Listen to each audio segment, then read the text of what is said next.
Tam, kde vyhrávají juráčkovci, tam je jistě nějaký svátek. A k těm největším patří na podluží odjakživa hody. Právě teď je jejich doba. Trvá ostatně od časného léta až do pozdního podzimu. A tak vyhlášená Juráčkova dechovka putuje od vesnice k vesnici a je tomu tak po dlouhá desetiletí a její polky, valčíky, vrtěné, hošie a verbuňky jsou už z dálky slyšet ve Tvrdonicích, Kosticích, Lanžhotě, v Moravské Nové Vsi, v Dolních Bojanovicích i jinde a naplňují radostí a dobrou náladou domácí návštěvníky i přespolní hosty.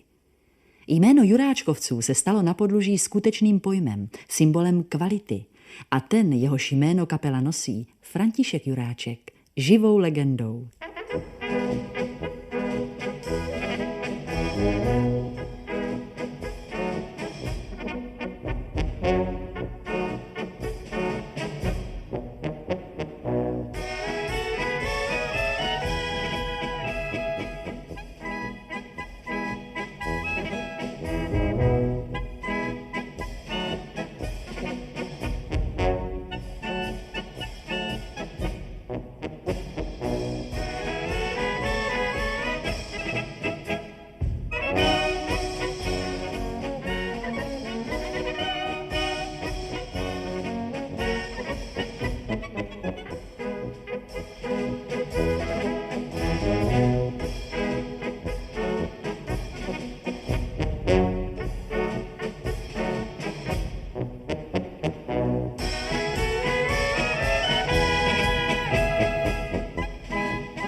Kapelník František Juráček žije v Týnci mezi Břeclaví a Hodonínem v samém srdci slováckého podluží.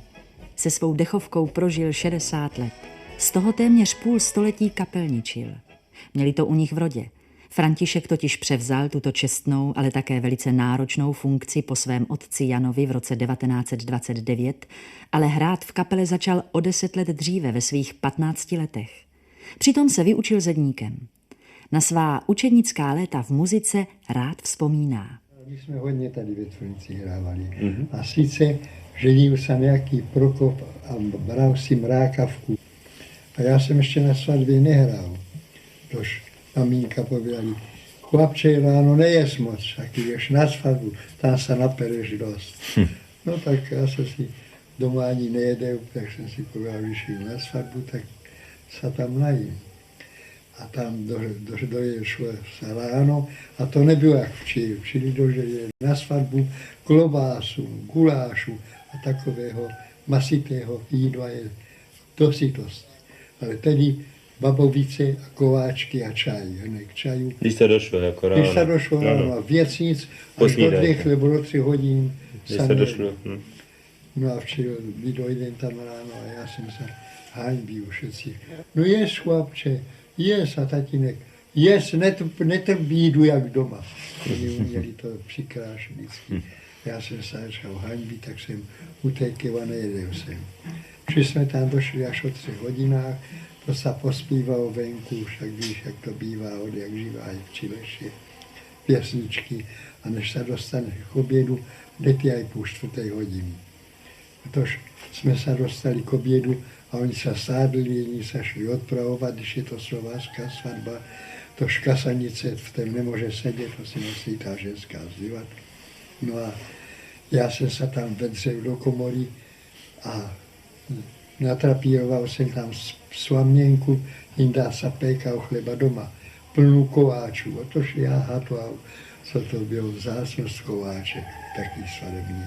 Už jsem ale 3 zedejů, včera mám hubu plnou a tatínek mě vyškráblí, vytáhnul nějak šíka, zalébec mezi osu.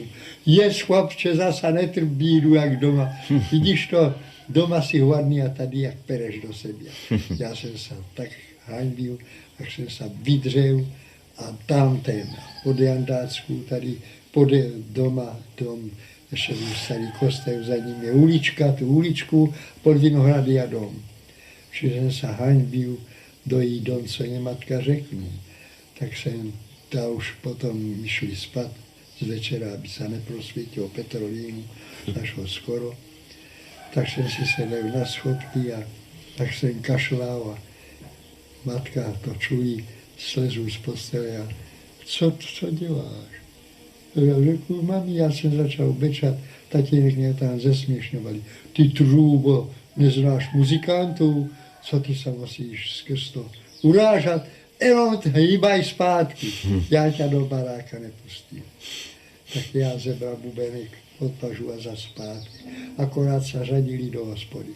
Tak se vůbec na té svatbě ani nejede.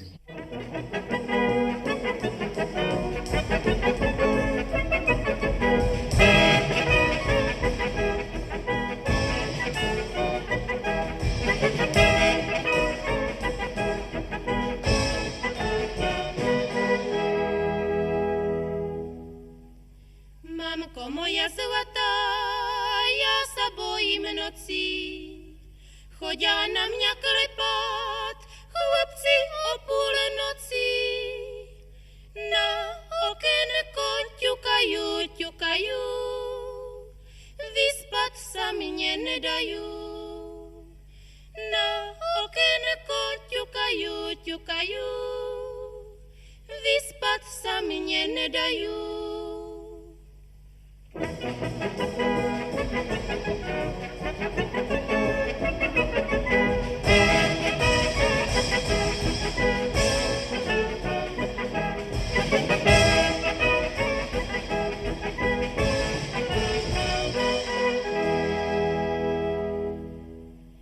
Dcero moja drahá, dám ti dobrou radu.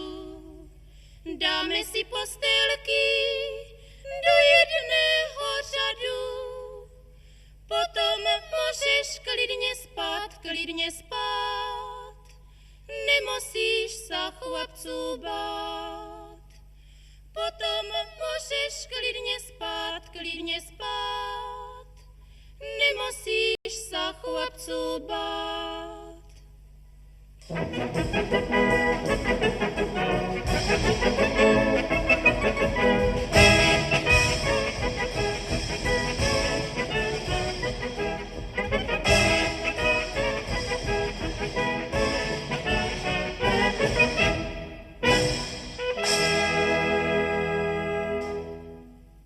Lásku k muzice a k podlužácké tradici vštěpoval Františkovi otec už od útlého dětství. Když mu bylo 8 let, začal s učením. Nejdříve to byly housle, později přibral klarinet, ale když bylo potřeba, vzal si i buben. Musel být všestranným muzikantem. Zvlášť tehdy, za jeho mládí, když se ještě hrával štrajch, to znamená žestě a smyčce dohromady. To bývalo na vesnické zábavě tak, že do večeře hrála dechovka a až byly uši muzikantů i jejich posluchačů unavené, přidali se smyčce. Muziko, hošie!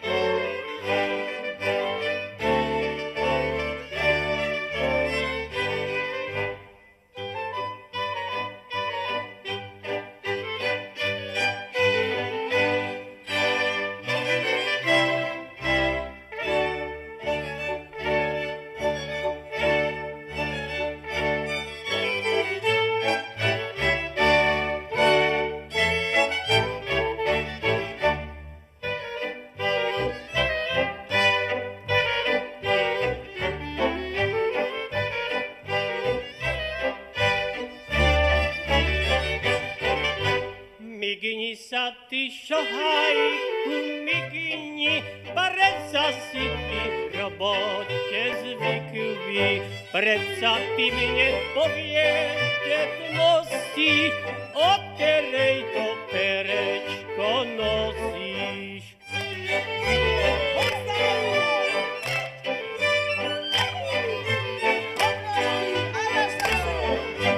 Muziko, hošie!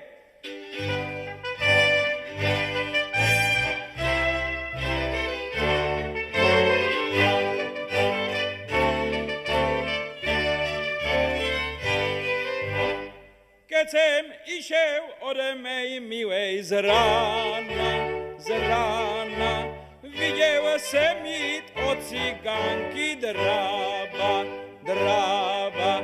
Keď jsem išel ode mej milej z večera, viděl jsem jít od cigánky richtára.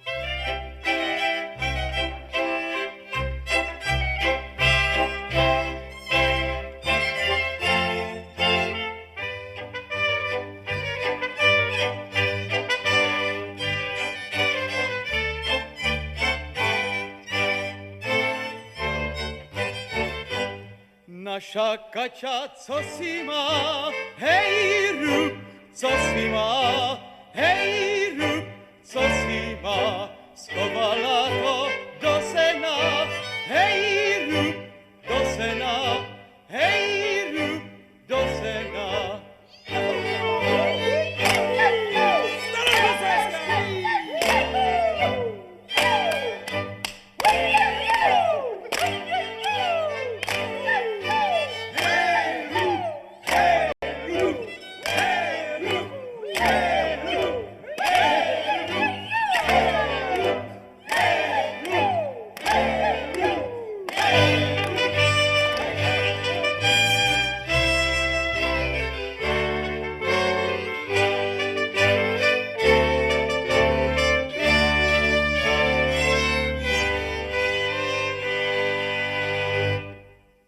Šedesát let v životě člověka je mnoho a František Juráček prožil celý tento čas se svou kapelou všedně a přece svátečně.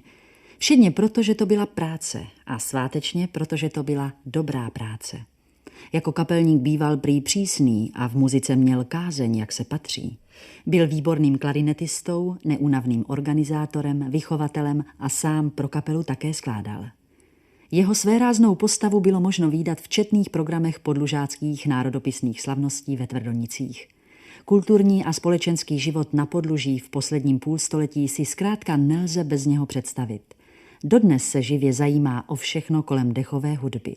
Františku, a jak vy se díváte třeba na takovou Moravanku, jak to hraje? To jsou jedineční hudebníci, 100%.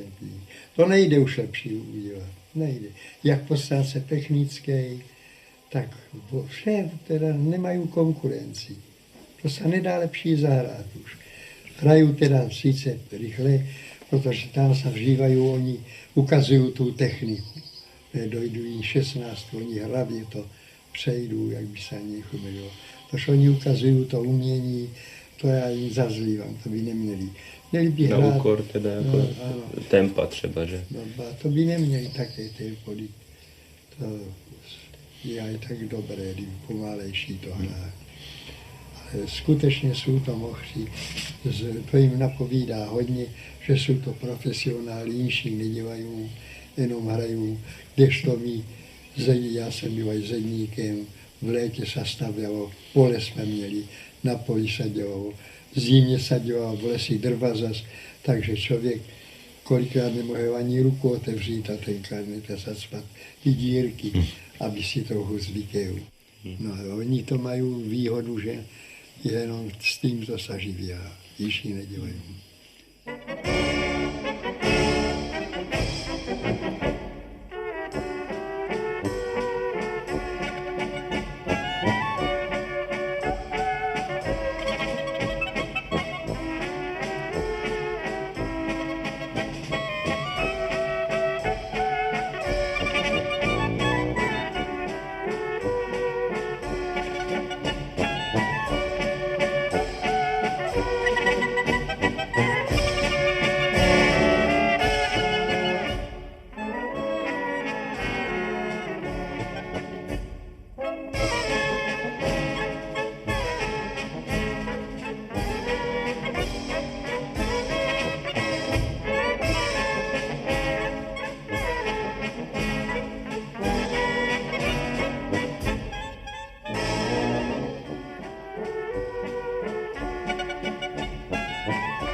valčík, polku a i vrtěnu, to je pro Lanžhotčanů.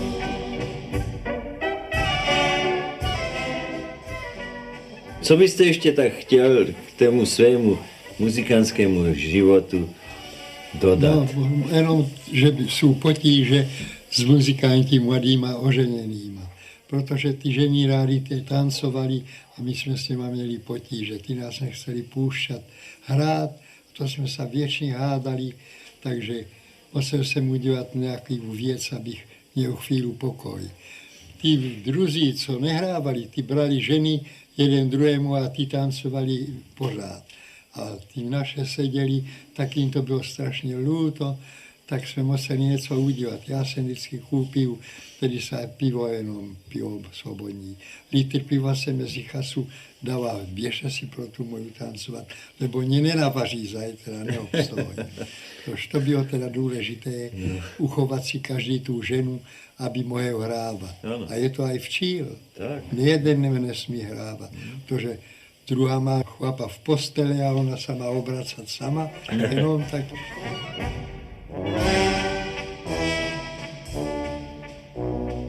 Dívčata Lanžhotčanky mají na sukňách sámky, květušky vyšívané a vlasy zapletené. Juráčkova kapela vyhrává jim z vesela, valčík, vrtěny aj polky, to je pro Lanžhotčanky.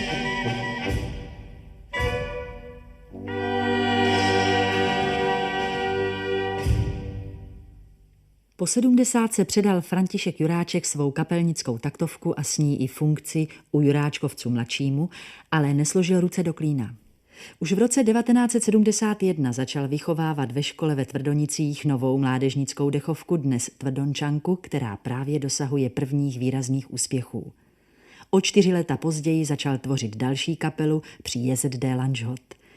Ani těmto mladým nezapomněl vštěpovat kromě potřebných praktických muzikantských návyků zásadu, která jemu vydržela po celý život.